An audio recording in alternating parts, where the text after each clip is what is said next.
Hi అండి, welcome back to కమల రుచులు. నేను మీ శిరీష.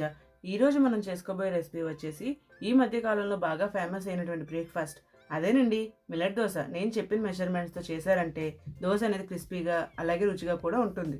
ఇంకా ప్రాసెస్లోకి వెళ్ళిపోదాం. ముందుగా ఒక మిక్సింగ్ బౌల్ తీసుకొని అందులో ఒక కప్పు పచ్చజొన్నలు, ఒక కప్పు కొర్రలు, ఒక కప్పు మినప్పప్పు, ఒక కప్పు సజ్జలు, అలాగే అరకప్పు వరిగలు కూడా వేసుకొని వాటర్లో 4-5 సార్లు బాగా వాష్ చేసుకోవాలి.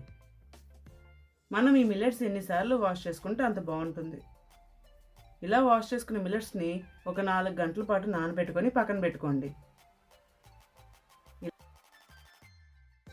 ఇలా 4 గంటలు నానిన తర్వాత పప్పు అనేది ఈ విధంగా ఉంటుంది.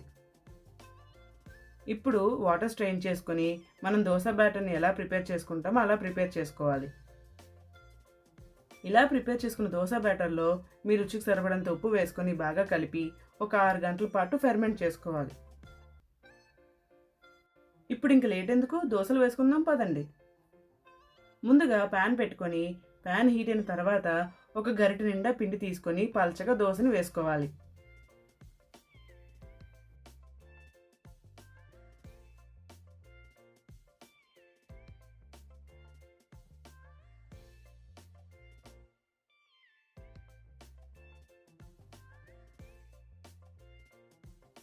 కాసేపటికి దోశలోని చెమ్మ మొత్తం పోయి ఈ విధంగా ఉంటుంది.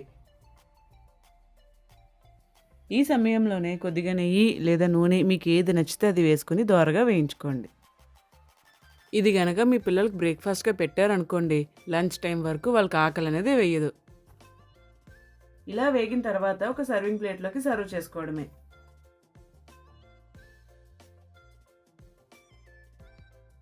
అలాగే మరొక మాట, నా వీడియోస్ కనుక నచ్చితే సబ్స్క్రైబ్ చేసుకోండి. మరెన్నో రెసిపీస్ మీతో షేర్ చేసుకుంటాను.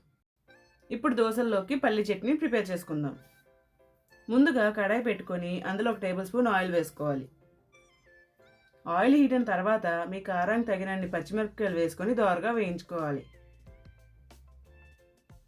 ఇలా వేగిన తర్వాత పచ్చిమిరపకాయలని ఒక ప్లేట్లోకి ట్రాన్స్ఫర్ చేసుకుని పక్కన పెట్టుకోవాలి. ఇప్పుడు అదే కడాయిలోకి ఒక కప్పు పల్లీలు వేసుకొని వేయించుకోవాలి. పల్లీలు అనేవి మీడియంలోనే వేయించుకోవాలి. అప్పుడే పల్లీలు అనేవి లోపల నుంచి బాగా వేగి పచ్చివాసన లేకుండా ఉంటాయి. ఇలా పల్లీలు దోరగా వేగిన తర్వాత మిక్సీ జార్లోకి ట్రాన్స్ఫర్ చేసుకొని ఇప్పుడు అదే మిక్సీ జార్లోకి 2 వెల్లుల్లి రెబ్బలు, కొద్దిగా జీలకర్ర వేసుకొని మెత్తగా మిక్సీ పట్టుకొని ఒక బౌల్లోకి ట్రాన్స్ఫర్ చేసుకుని పక్కన పెట్టుకోండి. ఇప్పుడు చట్నీలోకి తాలింపును రెడీ చేసుకుందాం. ప్యాన్ పెట్టుకొని ప్యాన్ హీట్ అయిన తర్వాత 1 టేబుల్ స్పూన్ ఆయిల్ వేసుకోవాలి.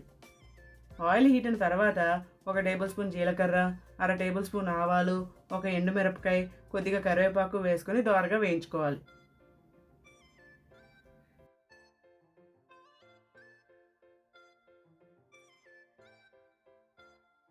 తాలింపు బాగా వేగిన తర్వాత చట్నీలోకి ట్రాన్స్ఫర్ చేసుకోవడమే. అంతేనండి, ఎంతో హెల్త్ బెనిఫిట్స్తో పాటు రుచిగా ఉండే మిల్లెట్ దోశ పల్లి చట్నీ రెడీ. ఇది మీరు ట్రై చేసిన తర్వాత ఎలా వచ్చిందో నాకు కామెంట్ బాక్స్లో కామెంట్ చేయడం మర్చిపోకండి.